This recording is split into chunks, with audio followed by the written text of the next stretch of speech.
کسی نے کسی کی زندگی بچائی، کسی انسان کسی مریض کی زندگی بچائی، تو گویا کہ اس نے پوری کائنات کی زندگی بچائی۔ تو یہاں قرآن کریم نے بڑے صاف لفظوں میں فرما دیا کہ ناحق قتل کرنے والا صرف ایک انسان کا قاتل نہیں ہے بلکہ وہ پوری کائنات کا قاتل ہے۔ من قتل نفسا بغیر نفس او فساد فی الارض فکأنما قتل الناس جميعا، ایسا انسان جس نے کسی دوسرے انسان کا ناحق قتل کیا ہے، یہاں یہ نہیں کہا کہ کسی مسلمان کا ناحق قتل کیا ہو، قرآن کریم نے یہاں لفظ الناس استعمال کیا ہے، فرمایا من قتل نفسا بغیر نفس، کسی جان کو بغیر کسی جرم کے ختم کر دیا ہو، کسی انسان کو بغیر کسی جرم کے قتل کر دیا ہو، بغیر کسی وجہ کے قتل کر دیا ہو، فرمایا ایسا انسان صرف ایک انسان کا قاتل نہیں ہے، وہ پوری کائنات کا قاتل ہے۔ ایسے انسان نے گویا کہ پوری کائنات کا قتل کیا ہے، اور ایسا انسان جس نے ناحق کسی کا قتل کیا ہو اور آئندہ بھی قتل کا منصوبہ رکھتا ہو، ایسے انسان کی بھی اسلام میں کوئی مغفرت نہیں ہے۔ تو لہذا جب قتل کی بات آتی ہے تو پھر یاد آتا ہے حجاج ابن یوسف ثقفی، یہ اتنا بڑا قاتل تھا اپنے زمانے کا، 1,20,000 لوگوں کا قاتل ہے، 1,20,000 لوگوں کا قاتل۔ اچھا تعلیم یافتہ تھا، کام بھی بہت اچھے کیے ہیں اپنے دور میں، قرآن کریم پر اعراب اسی نے لگوائے ہیں حجاج ابن یوسف ثقفی نے، اور اتنا بڑا قاتل تھا، صحابوں کا قاتل تھا، عبداللہ ابن زبیر جیسے عظیم صحابی کا قتل کیا ہے، محمد ابن قاسم سرحدوں کی پہرے داری کر رہے تھے، ظالمین سے لڑ رہے تھے، ادھر یہ صحابہ کرام رضوان اللہ علیہم اجمعین کے قتل سے، ان کے خون سے اپنے ہاتھوں کو رنگین کر رہا تھا، تابعین کے خون سے اپنے ہاتھوں کو رنگین کر رہا تھا۔ یہ زمین گواہ ہے، اس نے حجاج ابن یوسف ثقفی جیسا قاتل آج تک اس کے بعد نہیں دیکھا۔ چنانچہ اس نے آخری قتل کیا حضرت سعید ابن جبیر رضی اللہ تعالیٰ عنہ، یہ تابعی ہے، عظیم تابعی ہے۔ انہوں نے خطاب میں کہا کہ حجاج ابن یوسف ثقفی ظالم ہے۔ حجاج ابن یوسف تک یہ بات پہنچی تو حجاج نے حضرت سعید کو بلایا اور بلانے کے بعد میں کہا کہ آپ نے میرے خلاف یہ بات کہی ہے، کیا آپ نے کہا ہے کہ حجاج ابن یوسف ظالم ہے؟ انہوں نے کہا جی ہاں میں نے کہا ہے حجاج ابن یوسف ظالم ہے، میں نے کہا ہے، آپ نے ظلم کو لوگوں کے سامنے ذکر کیا ہے، قائم کو لے جاؤ اور لے جا کر کے وہ قتل کر دو۔ جب جلاد ان کو لے جانے لگے تو یہ ہنسنے لگے، حجاج ابن یوسف غصے سے آپ کو بھولا ہو گیا، اس نے کہا میرے سامنے ان کو قتل کرو۔ انہوں نے اپنی گردن کو قبلہ رو کیا اور اس کے بعد میں اللہ کے حضور کی آوازاری کی اور کہا کہ اللہ حجاج ابن یوسف کا یہ آخری قتل ہو، اس کے بعد یہ کسی پر ظلم نہ کر سکے، اللہ میں آپ کی رضا کے لیے اپنی گردن کٹا رہا ہوں، اس کے بعد یہ کبھی کسی تابعی اور کسی انسان کا ناحق قتل نہ کر سکے۔ حجاج ابن یوسف کے کانوں میں یہ الفاظ پڑے، وہ مزید پریشان ہو گئے، اور اس کے بعد میں حجاج ابن یوسف نے جب مزید ان کو حکم دیا تو کہا کہ قبلہ سے کچرا پھرا دیجیے۔ اس کے بعد میں حضرت سعید ابن جبیر کہنے لگے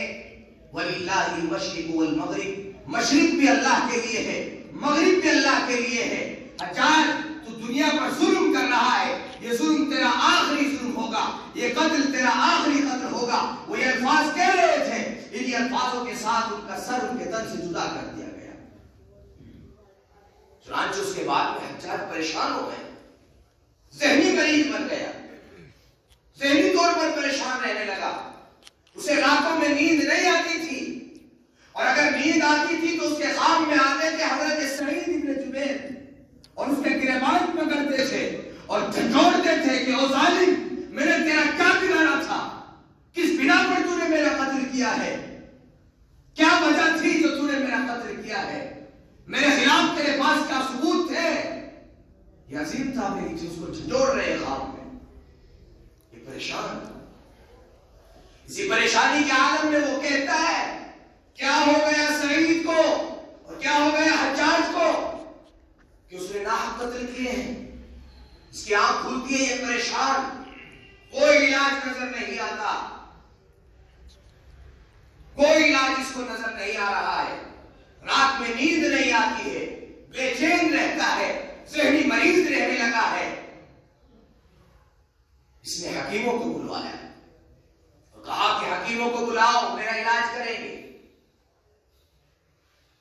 حکیم آئے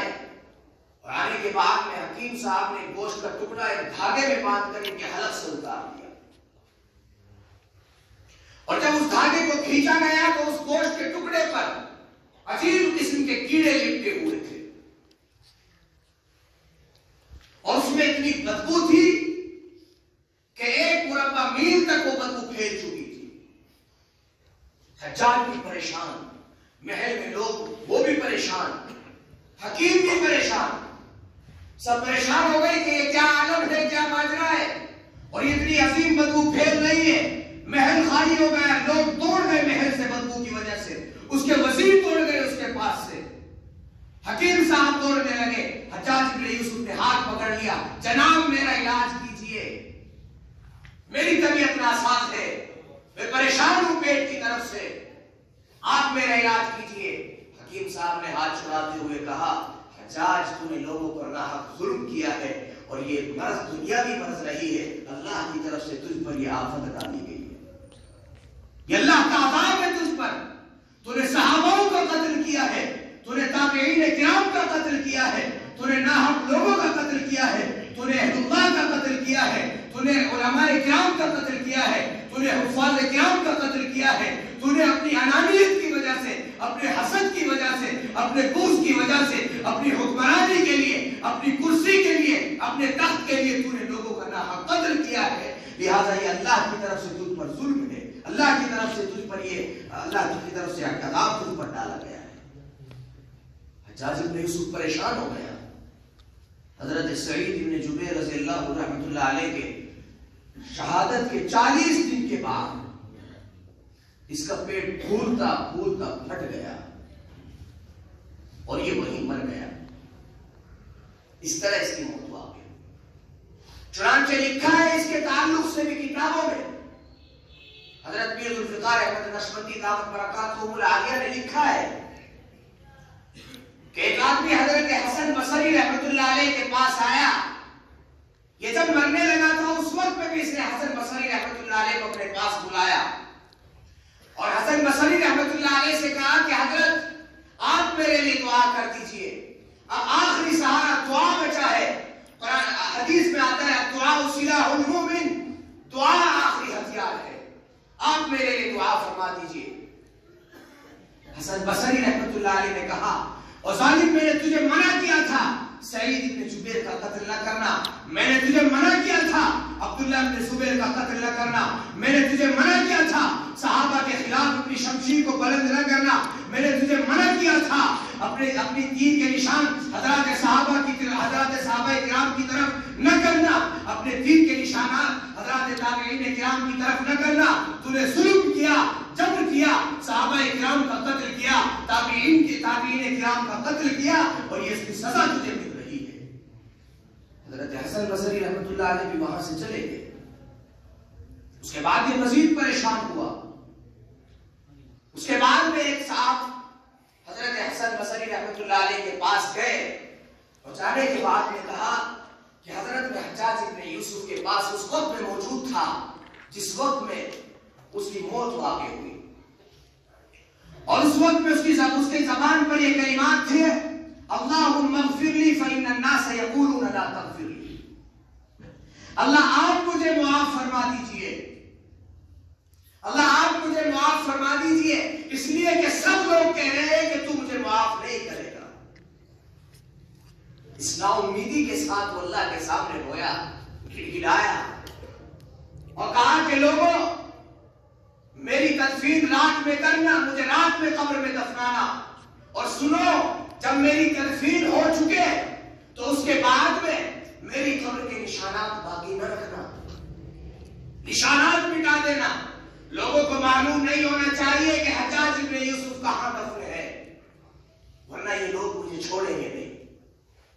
حضرت حسن بصری رحمت اللہ علیہ کے سامنے جب یہ بات ذکر کی گئی، حضرت حسن بصری رحمت اللہ علیہ نے فرمایا کہ کیا واقعی تم نے اپنے کانوں سے یہ کلمات سنے کہ حجاج بن یوسف کہہ رہا ہے اللہم اغفر لی فإن الناس یقولون لا تغفر لی، کہ اللہ آپ مجھے معاف فرما دیجئے، اس لیے کہ یہ سب لوگ میرے محل کے وزیر اور میرے آس پاس کے سب لوگ اور حضرات اولیاء بھی کہہ رہے ہیں کہ اللہ تجھے تجھے معاف نہیں کرے گا. اللہ میں آپ سے کہتا ہوں آپ مجھے معاف کر دیجئے, اس لیے کہ اب یہ لوگ بھی طعنہ دینے لگے ہیں کہ آپ مجھے معاف نہیں کریں گے. حضرت حسن بصری رحمۃ اللہ علیہ فرماتے ہیں کہ شاید اللہ تعالیٰ حجاج ابن یوسف کو بھی معاف کر دے. چنانچہ اللہ تعالیٰ کی رحمت جب جوش میں آتی ہے تو اس کے بعد میں اللہ تعالیٰ سب کو معاف فرما دیتا ہے. حجاج ابن یوسف کے تعلق سے حسن بصری کہہ رہے ہیں کہ شاید اللہ تعالیٰ حجاج ابن یوسف جیسے ظالم اور